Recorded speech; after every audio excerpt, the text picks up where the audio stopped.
Oi, meu nome é Diego. Nós falaremos hoje do mecanismo de ação dos digitálicos.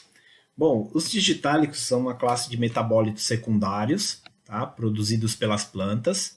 Não somente pelas plantas, mas alguns animais também produzem metabólitos como esses, né, digitálicos. Porém, o nosso foco aqui, eu vou falar sobre os metabólitos que são gerados por essas duas plantas. Então, nós temos a Digitalis lanata, que é uma planta que eu consigo extrair dela a digoxina, que é um medicamento muito famoso, e a Digitalis purpurea. A Digitalis purpurea eu consigo extrair tanto a digoxina quanto a digitoxina, ok? A Digitalis lanata eu também chamo de dedaleira grega, e essa Digitalis púrpura eu também posso chamar de dedaleira. Bom, esses medicamentos digitálicos também são conhecidos como medicamentos cardiotônicos, ou então simplesmente digitálicos. Tem gente que chama de glicosídeo cardioativo, glicosídeo cardiotônico, então são várias as possibilidades. Por que glicosídeo? Porque ele, em sua estrutura, ele carrega moléculas de glicose, essa porção glicosídea. Nós temos também um núcleo esteroidal, que é essa porção que eu estou indicando aqui, e um anel lactônico, ok? Então eu tenho a porção açucarada, que é a porção de glicosídeo, eu tenho o núcleo esteroidal e eu tenho o anel lactônico, ok?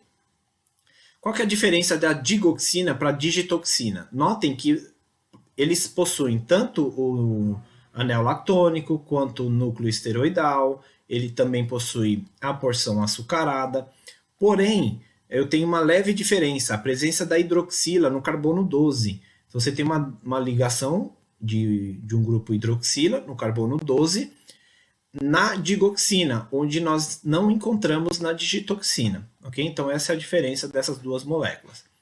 Como que elas agem? Primeiro a gente tem que lembrar como é que funciona a contração muscular, para depois a gente falar sobre como esse medicamento vai agir.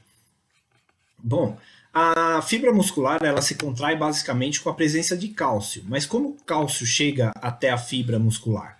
Então vamos a alguns componentes importantes aqui. Eu tenho essa estrutura que eu chamo de miosina e essa grande estrutura que eu chamo de actina. Aqui eu tenho filamento, esse filamento eu chamo de tropomiosina e aqui esse roxinho eu chamo de troponina C, ok? Essas bolinhas verdes nós vamos chamar de cálcio. Como é que funciona a contração muscular? Bom, você tem a entrada de sódio dentro da fibra da célula muscular.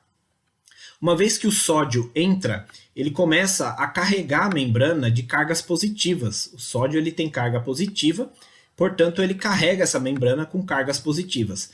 Isso vai desencadear um potencial de ação que vai ser gerado e vai ser liberado nesse túbulo T. O túbulo T vai fazer com que esse sinal chegue ao retículo sarcoplasmático que está estocando níveis grandes de cálcio. Então, eu tenho, uma vez que eu tenho essas cargas positivas, que é o sódio entrando na célula, elas vão desencadear esse potencial de ação que vão provocar a liberação de cálcio na região necessária, ali na região próxima dos filamentos de actina e miosina.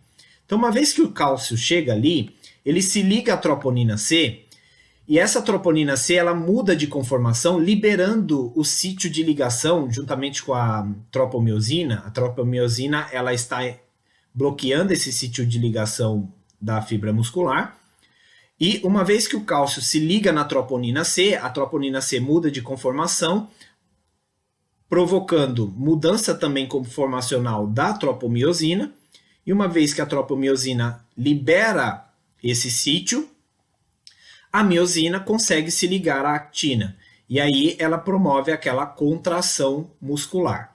Ok? Depois, esses níveis grandes de cálcio aqui, eles retornam através da bomba de cálcio para dentro do retículo sarcoplasmático. Então, eles vão ser estocados novamente. Bom, como é que a a digoxina e a digitoxina agem no coração. Então, um coração com insuficiência cardíaca, eu preciso aumentar a força de contração dele. Como que eu posso fazer isso? Bom, a célula ela tem um mecanismo de tentar regular o problema com a bomba de sódio e potássio. Então, essa bomba de sódio e potássio, uma vez que ela começa a trabalhar, ela faz com que o nível de sódio dentro da célula muscular volte ao normal. Se o sódio volta ao normal, volta àquelas concentrações mínimas, então eu tenho diminuição do estímulo do retículo sarcoplasmático. Então minha célula para de liberar cálcio, ok? Porém, a digoxina, ela bloqueia essa bomba de sódio e potássio. Uma vez que a digoxina bloqueia essa bomba de sódio e potássio, essas cargas positivas continuam dentro da membrana, dentro da célula. E se ela continua dentro da célula, a célula agora ela precisa de um outro mecanismo para tentar regular esse nível de cálcio. Então o que a célula faz? Ela troca o sódio pelo cálcio. Então o que ela faz? Ela estimula a entrada de cálcio para dentro da célula, e aí você aumenta a quantidade de cálcio e diminui a de sódio. Então a célula resolveu, teoricamente, o problema causado pela digoxina. A digoxina estava bloqueando ali o canal de sódio-potássio. Então, se a célula agora ela ativar esse trocador de sódio e cálcio, ela agora consegue nivelar o nível de sódio. O problema é que grandes concentrações de cálcio vão entrar na célula. E grandes concentrações de cálcio querem dizer que eu vou liberar mais espaço para a miosina se ligar com a actina. Então, eu vou ter a contração muscular. Para quem tem problema de insuficiência cardíaca, isso é bom, porque eu estou aumentando a força de contração do coração. Agora, o problema para quem não tem problemas cardíacos, isso pode gerar problemas maiores e provocar um infarto, ok? Então, esse medicamento, resumindo, né, ele bloqueia a bomba de sódio-potássio. Então, uma vez que eu bloqueei sódio-potássio, agora a célula utiliza outro trocador, que é o trocador de sódio-cálcio. Então, ela joga o sódio para fora da célula e manda o cálcio para dentro. Uma vez que você tem cálcio dentro, ela provoca maior contração das miofibrilas, entre actina e miosina. Então você tem mais fibra muscular sendo recrutada e conseguindo contrair. Você aumenta assim a força de contração. Tudo bem? Se tiverem alguma dúvida, deixem aí nos comentários, deixem o nosso like e compartilhem esse vídeo.